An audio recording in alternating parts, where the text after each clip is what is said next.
I'm going to tell you why Fauda is one of the best series that I've seen this year. I'd say it's equal second with Undercover, and if we're only counting series that are not in English, then it's equal first. But to say why Fauda is so good, I'm going to hand over to a dramatised portrayal of Robert McKee, and I'll come back to you.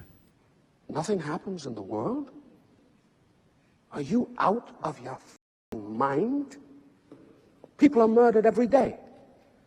There's genocide, war, corruption. Every day, somewhere in the world, somebody sacrifices his life to save somebody else. Every day, someone somewhere takes a conscious decision to destroy someone else. People find love, people lose it.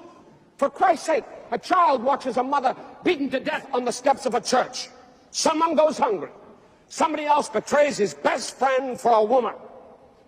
If you can't find that stuff in life, then you, my friend, don't know crap about life. Fantasy, science fiction, animation, these things are good. I'm not here to tell you otherwise. But sometimes they're not really necessary, are they? Sometimes it's good to get back to a portrayal of the world in which we actually live, and that doesn't always mean the darkest possible portrayal where everyone dies and there's no good to come out of any situation.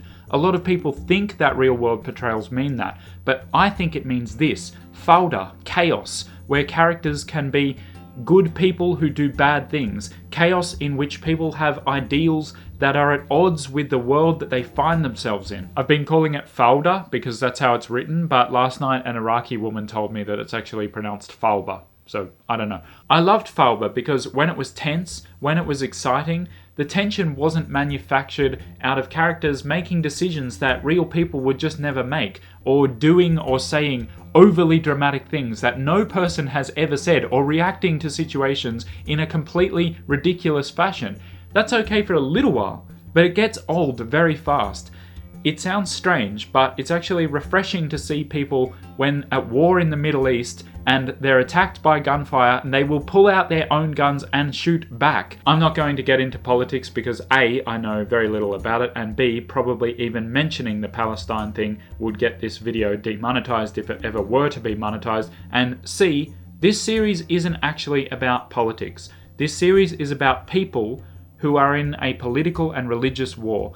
I don't think it takes sides, but it certainly doesn't pull punches. That's not to say it's overly gory. I mean, I just watched Chernobyl, and if you've seen that series, you know what I'm talking about. Fauda is not going to bring you to the edge of vomiting. I mean simply that people die, and when they do, it doesn't feel like the writers have marked those characters out to die because it's convenient for the plot. They just die because it's war, and people die in war. I hope that explains what I mean by refreshing. It's not that I like seeing people die, it's just that people do die, especially in places like this. Do you get what I mean? So we've got a concrete saw running in the background now. So guys, I went with the theory that if I moved the mic into shot and thus closer, I would be able to turn the sensitivity down, and then the sawing across the road would stop, and voila, that's what happened. Anyway, I did say that Fauda is about people, but in some scenes it felt like the personal lives of the characters was not displayed in the very best way. It kind of felt like that the only way they know how to show people being people is to have them be in complex love situations, affairs and such. I would have liked to see at least some characters portrayed with a bit more human character than that, because yes, a big part of our humanity is who we love and who we're attracted to and why we love and are attracted to those people, but there are other parts of our humanity as well. But in Fauda, that's the go-to way of depicting people's personal lives. That being said, a big plus with this series is that there isn't a lot of messing around here. The story is complex, there are multiple organizations with various stakes in this war, and we just don't need to waste time listening to conversations that are not related somehow to this jihad and this war. And so we don't. And it's almost as if writers in the West have become so fancy in their writing styles that they often forget what their own scripts are about. That's not the case with Fauda. The word Fauda, meaning chaos, describes the events in this series, sure, but the script is everything but. The script is tightly organized. It is confusing. I'll not pretend that I understood everything that was going on. There are characters who look very similar, and I don't believe that I'll be the only one confused by that. But it's one of those ones that when you're confused by it, you know that a second viewing will make it clear. and that the confusion is from holes in your own understanding, not from things in the series that don't make sense. Linguistically, because I always like to detail that for anyone who's interested, Netflix claims that it's in Hebrew, but it's at least 50% in Arabic, and the title is in Arabic. I'd actually say it's more like 60 or 70% in Arabic. The Arabic is helpfully subtitled in brackets so that we know when they're speaking Arabic as opposed to Hebrew if you're not someone who can tell the difference. But if you're going to watch it dubbed into English or German or Spanish, you should know that the Arabic is always in Arabic, no matter what. So Arabic is kind of considered the foreign language here, despite it being more frequent than the Hebrew. Some last thoughts. The music is very competent. It's repetitive, but it's so tense that it doesn't matter. And there is some very good incidental music that's done really nicely. It's edited very boldly. They didn't follow the rule book with editing, and that's actually pretty ballsy from people whom I would imagine are not particularly experienced at this.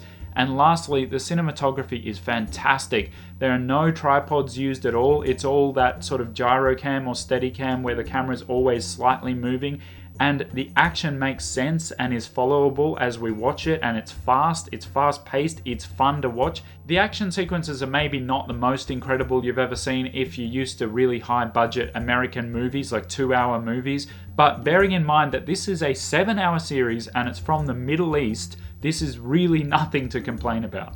Guys, if you normally enjoy European stuff, which is hopefully why you're here because that's normally what I talk about, then give Fauda a try because it's as good as anything European I've watched this year.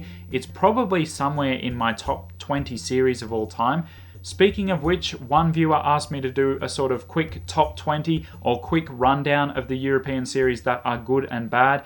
It is a big video, I do want to do it, but it requires a lot of thought. So leave a comment if you'd also like to see videos like that. That'll help motivate me spend the 2 days or so writing it. Also, check out my other videos, and if you want to see honest, thoughtful reviews of European and non-English language series, then definitely subscribe because I don't know of another channel that has this focus, and I hope my videos are only getting better and I'm only just getting warmed up. So if you enjoyed this, I think this channel is worth your time. Thank you so much for watching, and thank you to all the people who have subscribed already, wherever you are, whatever language you call your own. I hope you really enjoyed this. I'll see you next time.